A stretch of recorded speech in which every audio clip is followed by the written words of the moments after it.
L'année 2020 s'étant terminée, il est temps de dresser un bilan de l'année écoulée sur la chaîne. Une fois ce bilan fait, nous verrons quels sont les projets pour la chaîne pour 2021. Une fois cela fait, nous terminerons la vidéo en répondant aux questions lors d'une FAQ. Tout d'abord, pour 2020, je m'étais fixé un objectif de sortir une vidéo par mois, voire tous les 2 mois. L'objectif est atteint puisque j'ai sorti 9 vidéos, dont 3 nouveaux formats. Le premier est Paléo Actu, format dans lequel je vais revenir sur l'actualité paléontologique tournant autour de nos amis les poissons, aussi bien osseux que cartilagineux. Le second format est Découverte de chaînes, où comme son nom l'indique, je vais vous faire découvrir des petites chaînes, un peu dans l'esprit du 29 d'Antoine Daniel. Ces chaînes vont tourner autour de la paléontologie ainsi que de diverses disciplines liées à la biologie ou aux géosciences. Il n'y a qu'une seule vidéo de ce format-là, contre 3 pour Paléo Actu, mais bon, un nouvel épisode devrait arriver courant printemps 2021 si je ne suis pas en retard sur mon programme. Et je suis toujours en retard sur mon programme. Enfin, le troisième format, c'est une rediffusion d'une conférence que j'ai donnée sur le Discord de la Paléosphère, où je parle des Lagerstätten du Jurassique supérieur d'Allemagne du Sud. Il n'y a qu'une seule vidéo pour l'instant de ce format-là, mais qui sait ce qui va se passer en 2021. Enfin, j'ai lancé une chaîne Twitch. Et oui, comme ça, le requin peut partir en live. Je n'ai fait qu'un seul vrai live pour le moment où j'ai parlé du Coelacanth. Il n'y aura pas de rediffusion de cela car je ne l'ai pas enregistré. Et ça m'a permis de tester la plateforme, voir quels sont les problèmes que je pouvais rencontrer pour les futurs lives qui arriveront courant 2021. Parmi ces vidéos que j'ai sorties, il y avait bien sûr la fin de l'épisode 7 de Pals, avec les 2 parties manquantes sur les euchondrocéphales, donc les chimères, et les élasmobranches, les requins et raies actuels ainsi que leurs compères dans le fossile. Et j'ai pu digresser un peu et faire vraiment ce que je voulais, comme je le voulais, avec notamment l'épisode sur les groupes de musique et les parallèles que je peux en tirer via l'évolution. Et ça, vraiment, ça m'a éclaté, ça me trottait dans la tête depuis un moment et j'étais content de le poser sur papier. Et d'autant plus en vidéo. Et l'actualité, notamment avec Sortilège, m'a bien permis d'avancer là-dessus vu qu'ils m'ont donné du grain à moudre. Maintenant, il est temps de passer un petit bilan général. Qu'est-ce que j'ai pensé de 2020 ? Comment je l'ai ressenti ? Qu'est-ce que ça a donné ? On va voir ça tout de suite. Tout d'abord, pour le rythme, je suis totalement content d'avoir pu le faire. 2020 étant une année assez spéciale, pour pas dire autre chose, j'ai pu tenir facilement ce rythme de 9 vidéos pour ces 12 mois, et j'en suis content, totalement content, et j'ai réussi à le faire sans négliger la qualité, et c'est le plus important, c'est de privilégier pour moi avant tout la qualité à la quantité, mais j'ai essayé de voir si je pouvais coupler les deux, et en effet, je pouvais. 2020, comme je l'ai dit, était une année assez spéciale, ça m'a permis d'avoir un peu plus de temps libre, on va dire, pour pouvoir bosser dessus. Je n'avais pas de contraintes particulières. Mais pour la qualité, j'aimerais également remercier ici ma relectrice, qui est ma compagne, et qui permet de revoir les vidéos avant qu'elles soient publiées. Cela permet d'éviter bon nombre de coquilles via la langue française, car si vous regardez des vieilles vidéos, vous verrez qu'il y en a toujours une ou deux qui traînent. Maintenant, c'est évité, et c'est d'autant plus cool. Donc mon alien, je t'embrasse et merci pour tout ça.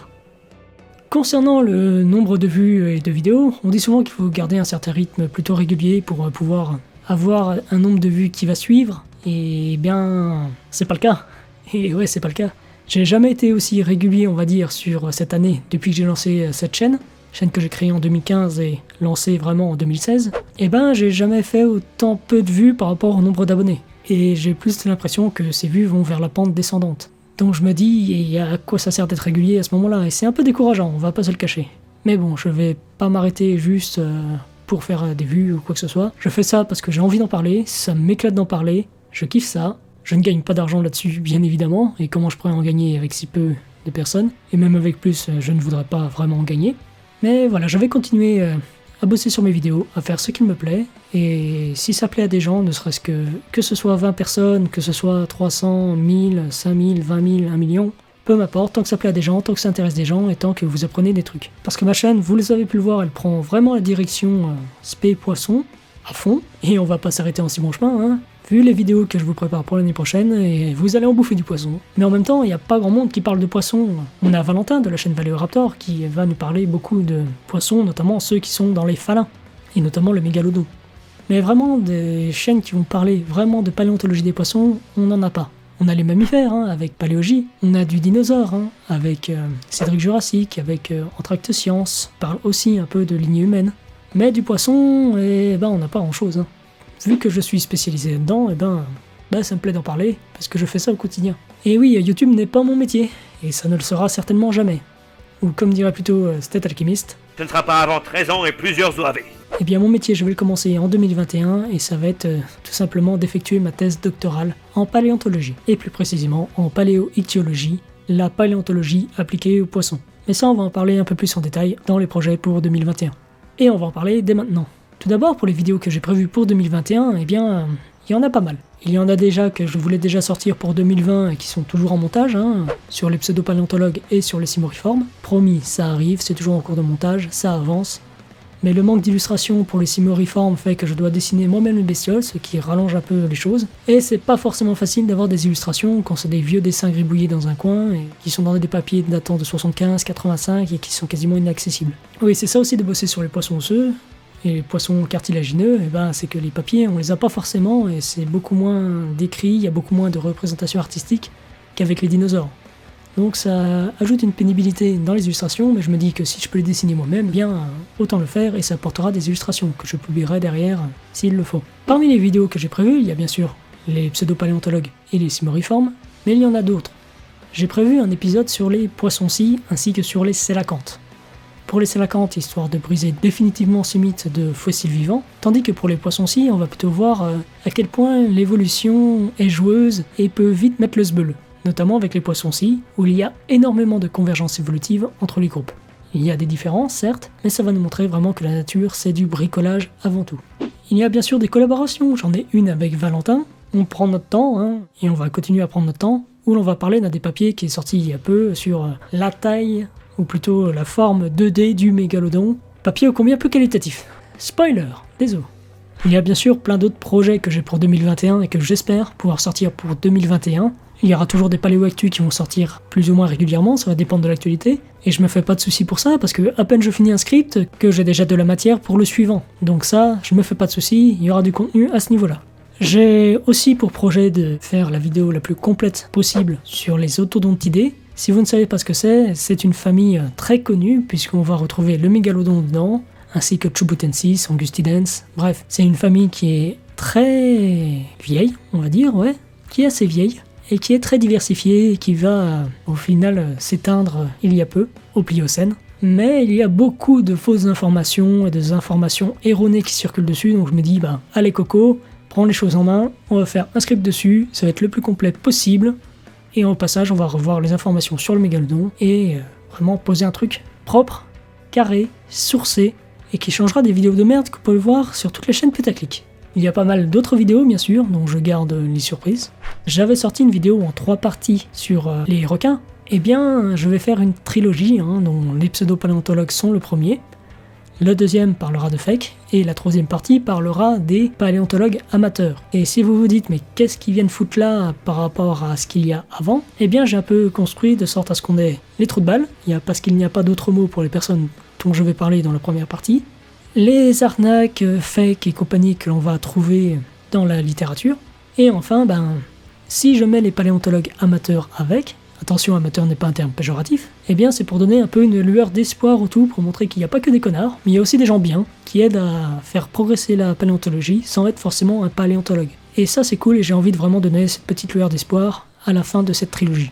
Les épisodes sortiront comme ça viendra, parce que le rythme va être assez différent pour 2021. Je vais pas me forcer à sortir les vidéos, elles sortiront quand elles sortiront, quand j'en aurai envie, quand j'aurai un peu de temps pour bosser dessus, et ça viendra quand ça viendra du coup. Ce qui va pas mal affecter le rythme, c'est que je rentre en thèse doctorale en début d'année, et ça va me prendre forcément beaucoup de temps.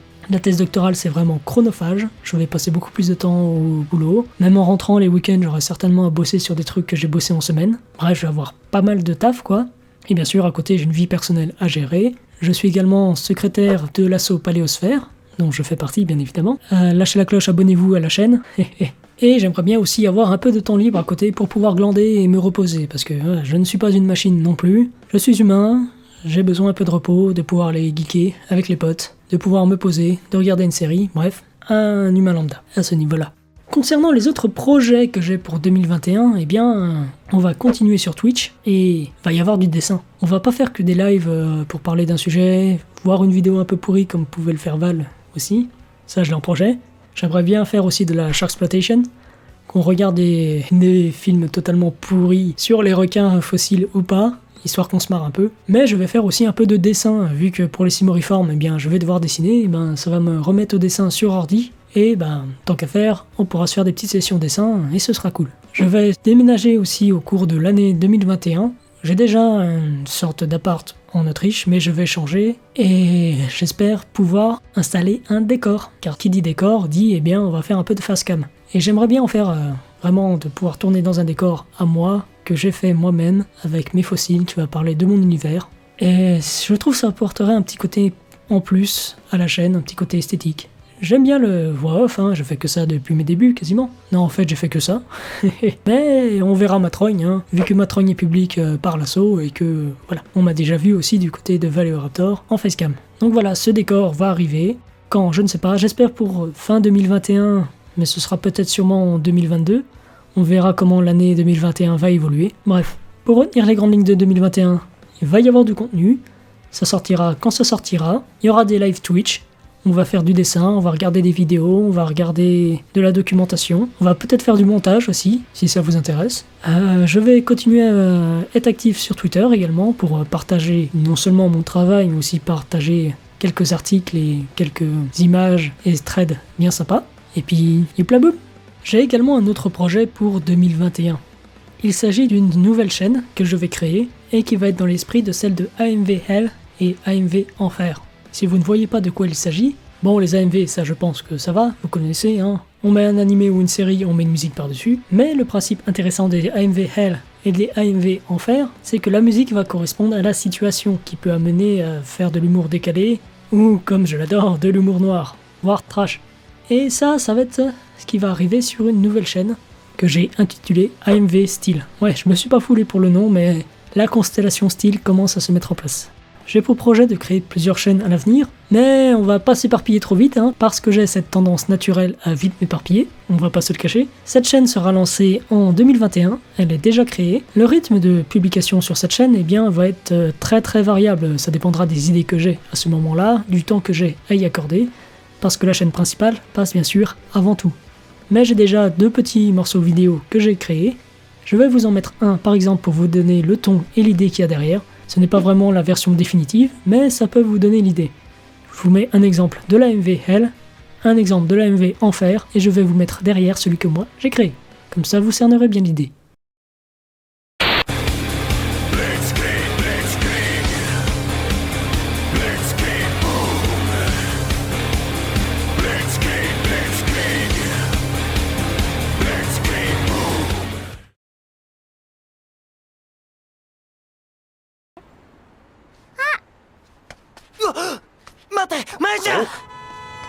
Allez Marcel!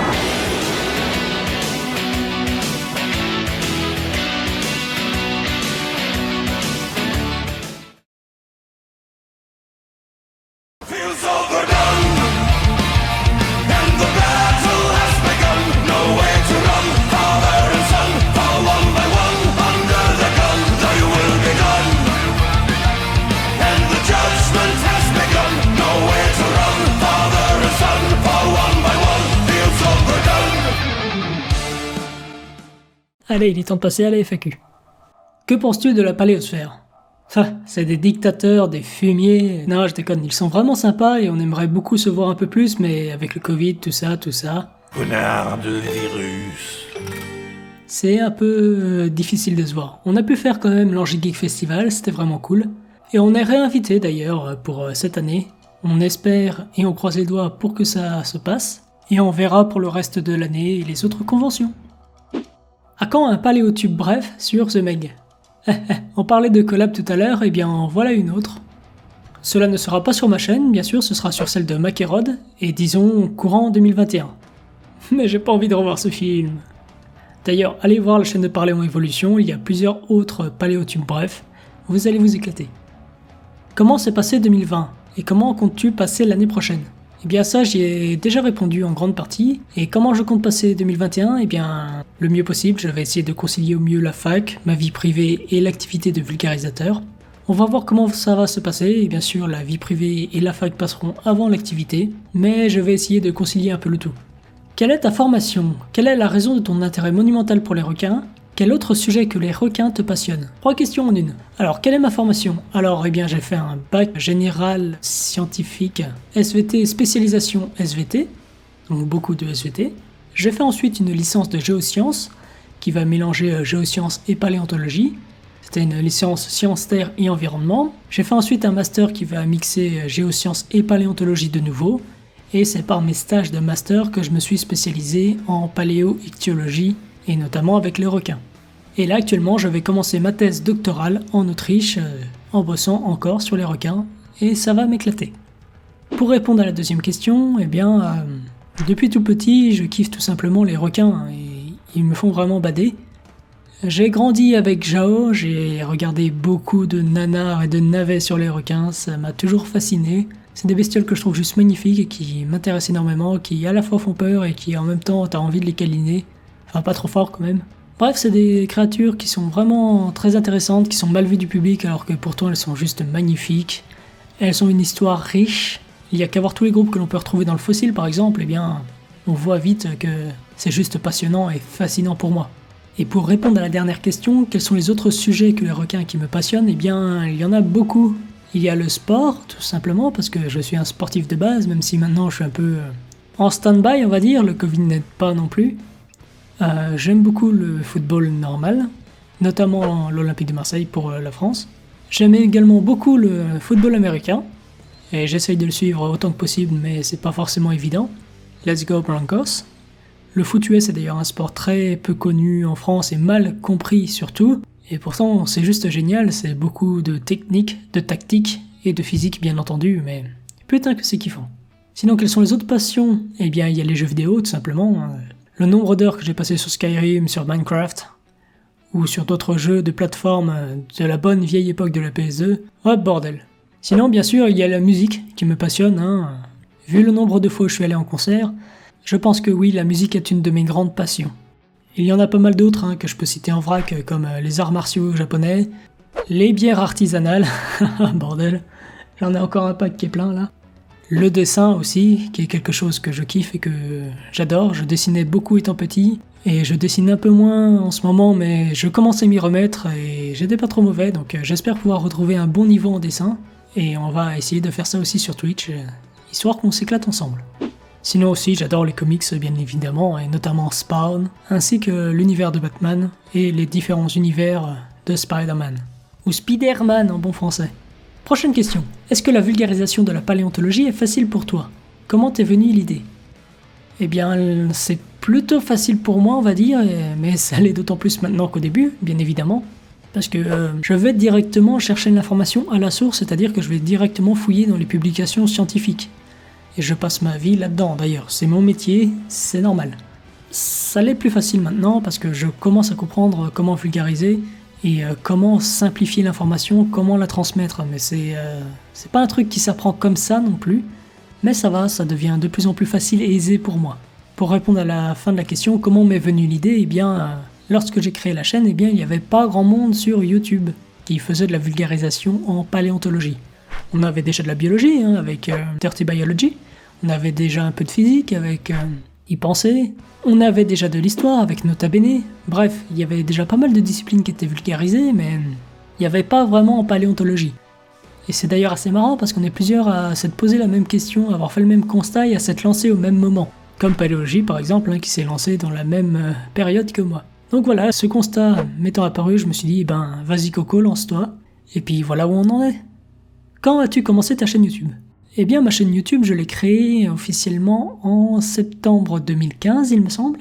Et je l'ai vraiment alimentée qu'1 an plus tard, en 2016. Ouais, je suis vraiment pas pressé pour me lancer. J'ai préféré prendre mon temps et voilà. La date d'upload de la première vidéo est le 7 septembre 2016, pour être totalement précis. Dernière question, est-ce que Ichthyostega peut être compté en ichthyologie? C'est une question que j'ai trouvée assez intéressante, et que je pense que je développerai peut-être un peu plus en détail dans une prochaine vidéo. Mais non, pour moi, Ichthyostega ne peut plus être compté en ichthyologie, vu qu'il s'agit d'un tétrapodomorphe, et que l'on voit déjà une bonne adaptation au milieu terrestre, qui est en bonne voie tout du moins. Donc pour moi, non, Ichthyostega ne peut plus être considéré comme un poisson, donc plus être intégré à l'ichthyologie. Même si phylogénétiquement, en fait, les tétrapodomorphes sont toujours des sarcoptérygiens, donc en soi, on est tous des poissons, entre guillemets.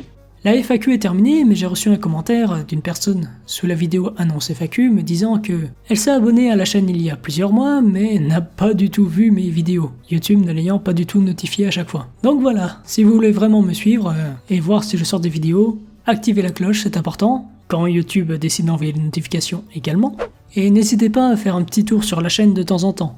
Et quand je dis de temps en temps, une fois par mois c'est suffisant, hein. Je vais pas sortir des vidéos toutes les semaines, faut pas déconner, j'ai pas le temps. Si vous voulez vraiment louper aucune de mes vidéos, activez la cloche, suivez-moi sur Twitter, faites un petit tour de temps en temps sur la chaîne, et voilà. Je vais essayer également d'être un peu plus actif dans l'onglet communauté, on sait jamais, des fois que vous le voyez.